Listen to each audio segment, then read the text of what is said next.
Some viewers may find the following video disturbing. Viewer discretion is advised.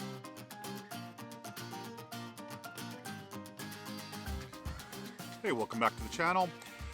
Continuing on our Corona Chronicles series, today I want to talk with you about what to do when you're having a hard time paying your commercial rent. As I've said in previous videos, which you'll see at the end of this video, I'm going to link to the other Corona Chronicles set. Things are going to get rough for a lot of people. I've been joking with clients who have been a little bit freaked out that this is why we train in the dojo. We've trained for this type of environment. When things are good, it's good for everybody. But when things are tough, the people that have done the work on learning how to sell, how to develop relationships, business development, all that, they're going to jump ahead of their competitors. Now, that said, there could be some short-term cash flow issues that come up. And one of the big expenses that a lot of our clients who have retail space is that actual space. Rents are going to be high, and you're going to be having some challenging conversations with your landlords. Remember that during an event like this, cash is king. And so we want to pay slow and we want to collect fast. If you find yourself in a cash crunch, rather than struggling to pay the rent, what I want you to do is to start to have conversations with your landlord. And this has to be done a particular way. You don't want to come to them and say, listen, I'm not paying rent, feel free to evict me if you want. It's not really the right approach. And remember that we're looking to do business with people for 20 or 30 years. We're not looking to kind of do a pump and dump. And on top of that, for those that may have invested serious capital in leasehold improvements, you don't really want to lose your space. So here is what and how I want you to approach that conversation. If rent is one of your big expenses in running your company, I want you to call the landlord, and I want you to do that a little bit sooner than later. I want you to acknowledge the fact before you get on that call that your landlord is expecting losses. They're expecting business failures. They're expecting they're going to have to write off a shitload of rent. And so you want to be part of the solution rather than just another part of the problem, because you're stressed out. They're going to be stressed out as well. And so you call the landlord, and what you say is, listen, like everyone, I'm in a cash crunch. Would you be open to me working something out with you in the short term? And remember that the short term is going to be 4 to 7 months.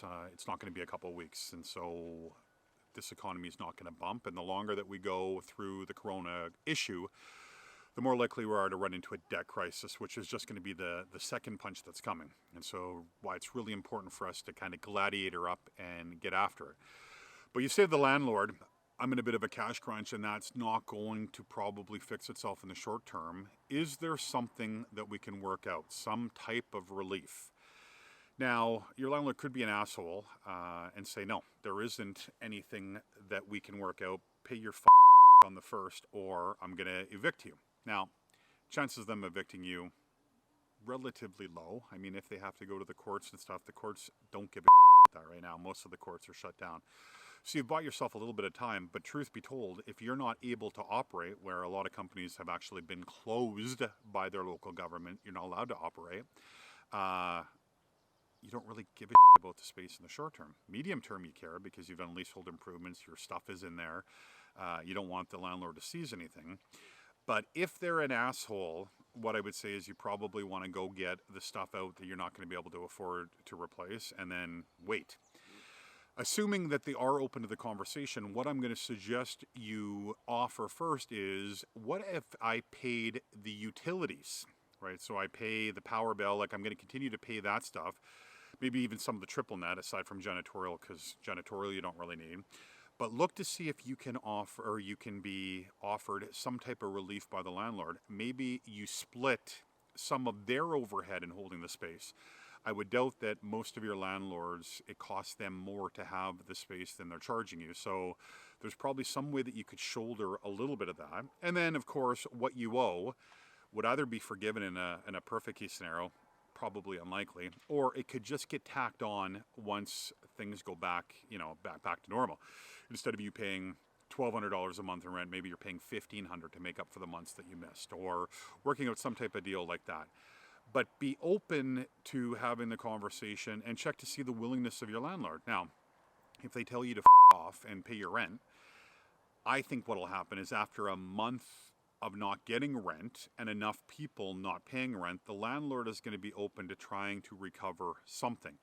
And so you positioning a potential solution of you trying to carry some of the overhead, carry some of the bills, landlords who might immediately say yes may be much more open to it as time goes on, because they're going to be in trouble too, assuming that they don't have a corporate treasury, right? And so if they don't have money set aside for this, they're going to be getting hit all at once. And I know most commercial landlords kind of expect a certain level of default, but they don't expect all of it to default. And that's the situation they're going to be in. And so they will probably be open to negotiating something, if not short term, probably as time goes on. And so think to yourself, how much cash could you allocate to honor that relationship, hoping that it continues moving forward, but also not to run yourself into a cash crunch.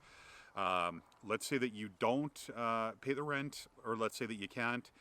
Is it likely the landlord will come after you? Probably, but that's going to be months and months and months and months and months down the road. And I think that the palette of the courts trying to chase down tenants who were forcefully locked out of their space, i.e. by local government, I think there's going to be a ton of concessions made by the courts, but I'm not a lawyer, so you'd have to check in with your lawyer on that. I wouldn't, because legal fees right now. But that being said, step one, what I want you to do is know what your game plan is and what you could offer the landlord. Two, call them and get ahead of it, right? Don't wait for them to chase you and just not pay rent. It's a dick move on your part. So we've got a couple of weeks before the end of the month. Make the call Monday. But number three, know what you can afford to pay and what you could cover. And number four, don't be upset if they say no. A no right now might not be a no in a week or a couple of weeks, but kind of put it out there. If they say no, go get all the shit that you can't afford to replace and get it out there, because they will probably seize your stuff for you not paying rent. And then number five, go back to what we talked about in the first video in the series, which is mindset. You are in the new norm. Opportunity. So what can you make happen to keep your head above water in the short term, and really like try to build the hell out of this thing. But I have a lot of compassion for people who have physical space they can't get into. What could you be doing? Is there something you could deliver through video or on the phone to clients? A link to the last video up in the card here and then also below.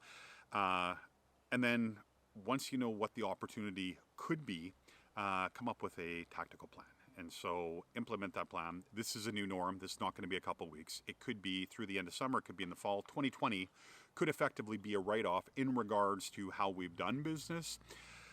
Don't roll over and take it, right? Look for ways to fight through. If you have any questions, put them down in the comments. I'm going to do a lot more. I'm going to try to monitor the comments even better. You can email at chris@ghostco.com and I will try to answer questions. I know a lot of you would prefer to do that rather than putting in the comments. That's fine. I'll do my best. But in the comments, I'm going to answer the common questions first. So just putting it out there, because I think it will serve a lot more people if we have it public. And remember that your landlord is a business owner too. And so they are probably struggling as well. So try to figure out how you can bail out the boat together as you start to build business in this new environment. All right. Thanks for watching. And again, questions go down in the comments, and I will see you in the next one in this series.